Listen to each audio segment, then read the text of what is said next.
Good afternoon, students. Previous class, we started to discuss about federalism and also we learned some of the key features of the federalism. So once again, I would like to remember. So those key features which we already discussed in the previous class. So the first key feature that is about there are two or more levels of the government or tiers of the government existed in the federal system. This is what most important key feature of the federalism. So the existence of the government at different level, two or more than two level or tiers of the government. And the second key features different tiers of government govern the same citizens, but each tier has its own jurisdiction in specific matters of legislation, taxation, and even the administration also. Then, the third important key features of federalism. See, the jurisdictions of the respective levels or tiers of government are specified in the constitution. So, the existence and authority of each tier of the government is guaranteed by the constitution. The different levels of the governments, their authority and their power, so that is guaranteed by the constitution. And the fourth key feature of the federalism is see the fundamental provisions of the constitutions cannot be unilaterally changed by any one level of the government. The fundamental provisions, even such changes require the consent of both the levels of the government if require any changes. Then the fifth key feature, see here, courts have the power to interpret the constitution and even the powers of different levels of government also. The court can interpret. See, the highest court act as an umpire of if suppose if there is any disputes, conflicts between different levels of the government exist in there or even it is about their respective powers also while exercising their powers if there is any kind of conflicts or disputes the highest court of the country acts an umpire and solves the problem. Now the sixth point or the key features of federalism is sources of revenue for each level of the government are clearly specified to ensure its financial autonomy. So ಪ್ರತಿಯೊಂದು level ಅಲ್ಲಿ ಇರ್ತಕ್ಕಂಥ ಎಲ್ಲ ಆ ಒಂದು ಸರ್ಕಾರದ so sources ಏನಿದೆ ಅಥವಾ revenue collection ಏನಿದೆಯಲ್ಲ ಸೊ ಅವುಗಳನ್ನ ಕ್ಲಿಯರ್ ಆಗಿ ಸ್ಪೆಸಿಫೈ ಆಗಿ ಅದು ಕ್ಲಿಯರ್ ಮಾಡಿದೆ. So this is about the another key features of the federalism. And also dear students, the federal system has dual objectives. Dual means more than one objectives. To safeguard and promote unity of the country is the one most important. To safeguard and promote unity of the country while at the same time accommodate a regional diversity also. So like India, it's one of the vast diverse country where we can see the number of different socio-religious, economic and even the different levels, I mean the groups in a different regions. See, this is what the another one. The federal system thus has dual objectives. One is about to safeguard and promote unity of the country, and while at the same time accommodate a regional diversity also. So, therefore, dear students, two aspects are crucial for the institutions and practice of federalism. So there are two aspects are very crucial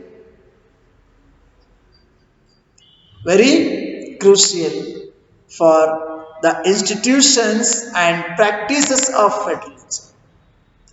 Governments at different levels should agree to some rules of power sharing.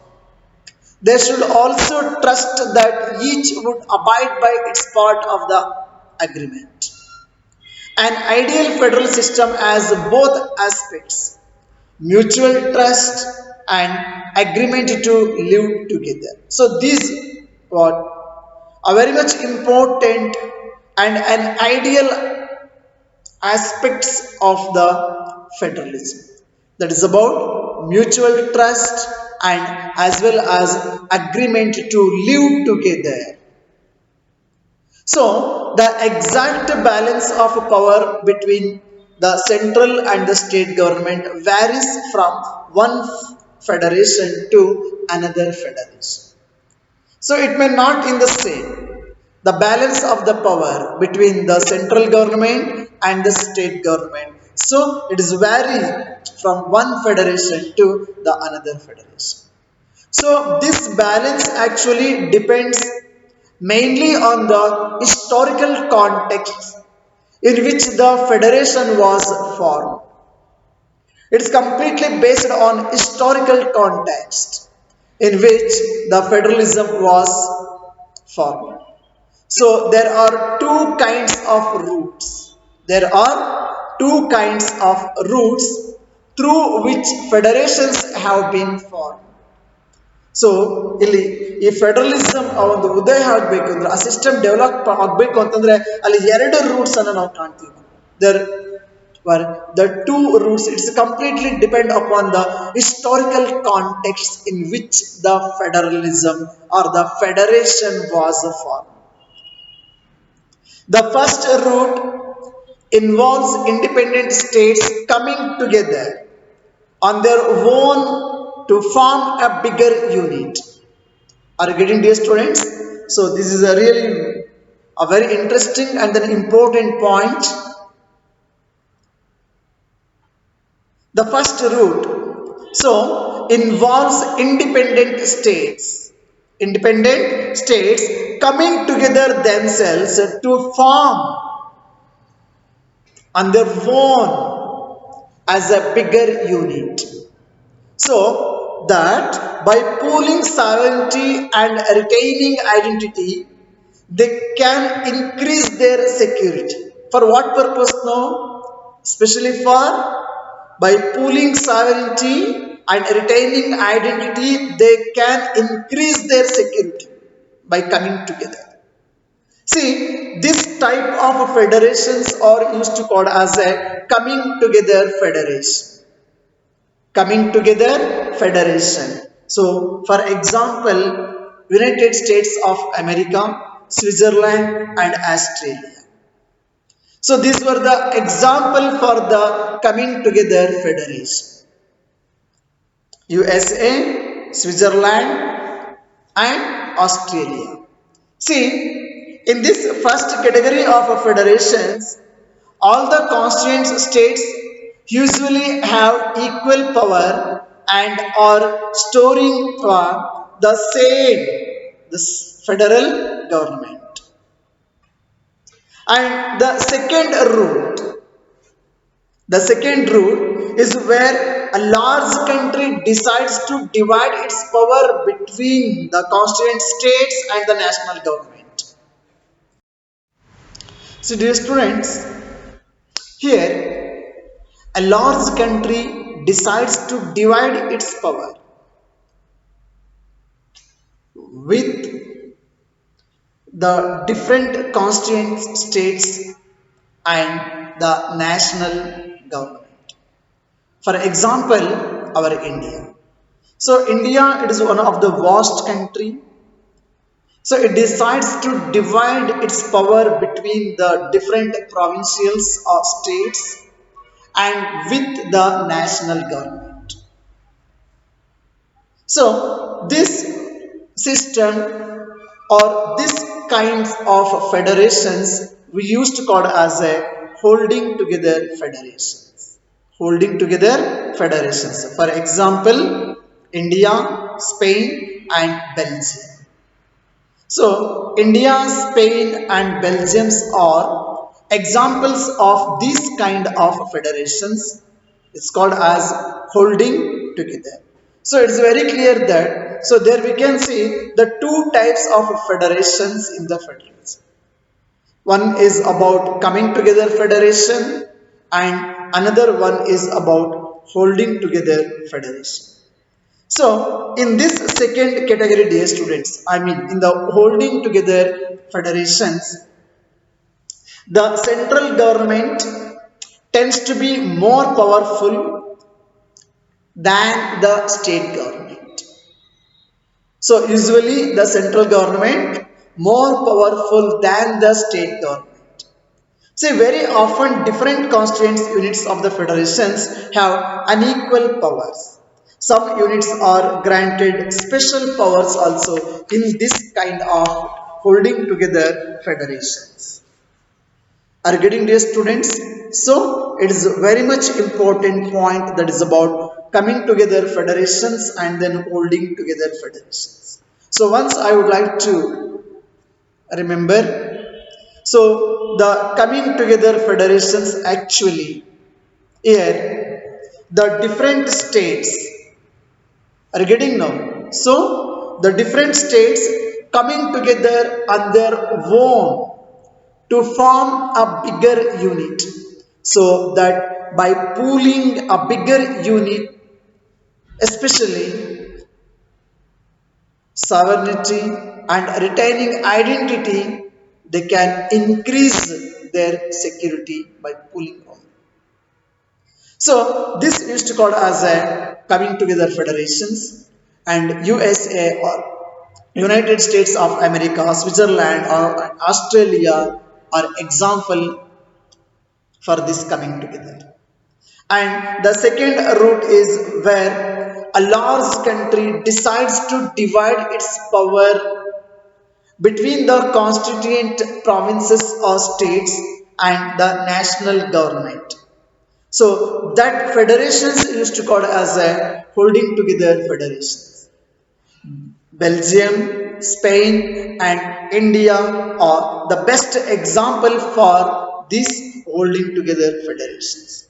So here, usually the central government tends to be more powerful than the state. So very often different constituent units of the federation have unequal powers. Some units are granted special powers also in this holding together federation. Now, let us discuss about what makes India a federal country. What makes India a federal country? See, we have earlier seen how small countries like Belgium and Sri Lanka face so many problems of managing diversity. They were facing so many problems.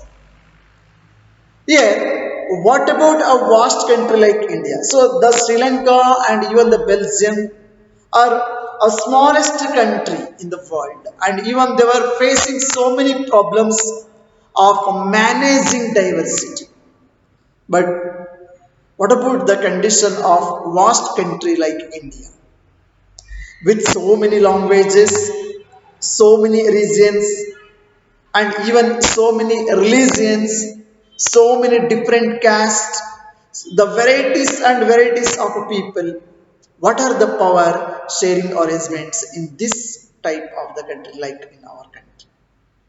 So, what are the power sharing arrangements in our country? How the power is shared between all these sectors? So, let us begin with the constitution. We all of you knows that India had emerged as an independent nation after a painful and bloody partition. We all of you knows that India, so it was divided into two countries on the basis of religion. Getting no distance. Even that too, it was a painful and bloody partition. Then soon after independence, several princely states became a part of the country. So during the time, you all of you knows that, so not the entire subcontinent, it was not under the control of the colonial administration.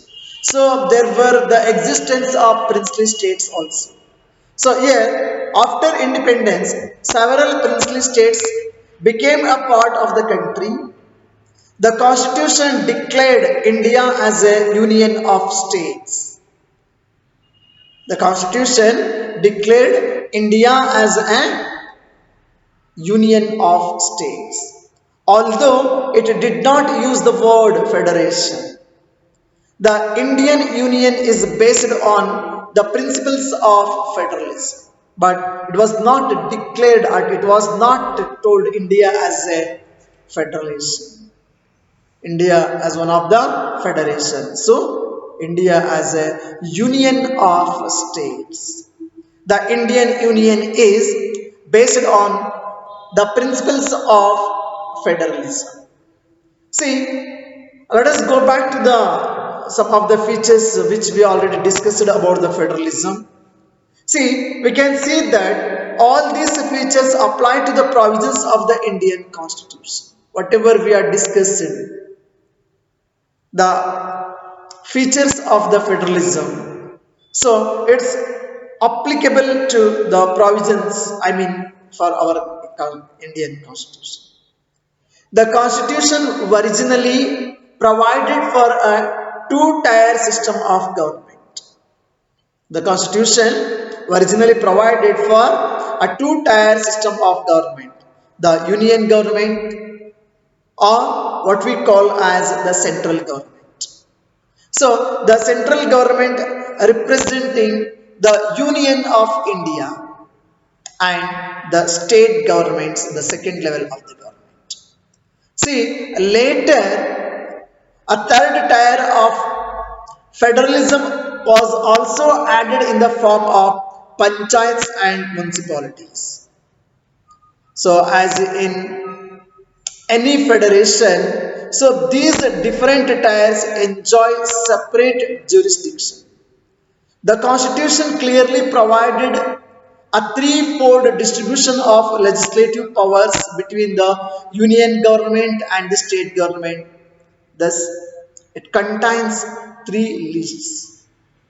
So, the Constitution of India clearly provided a threefold distribution of legislative powers between the union government and the state governments. And these lists is called as a union list, state list, and concurrent list. So the Indian government fold distribution of legislative powers of the state and central governments. Thus, it contains three lists. So please keep it in your mind, dear students. So those lists are named as union list, state list, and concurrent list. Getting, dear students? So next class we are going to discuss about all these three lists.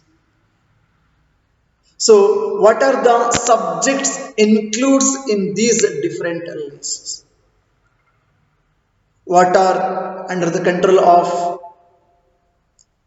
central government, and even the limitations of the state government, and in which subject both the central and state government have power to make the law. So this list actually categorized by the Constitution of India itself. It was clearly distributed the legislative powers between the central government and state government. So regarding this, we are going to continue in the next class. Thank you. Have a nice day.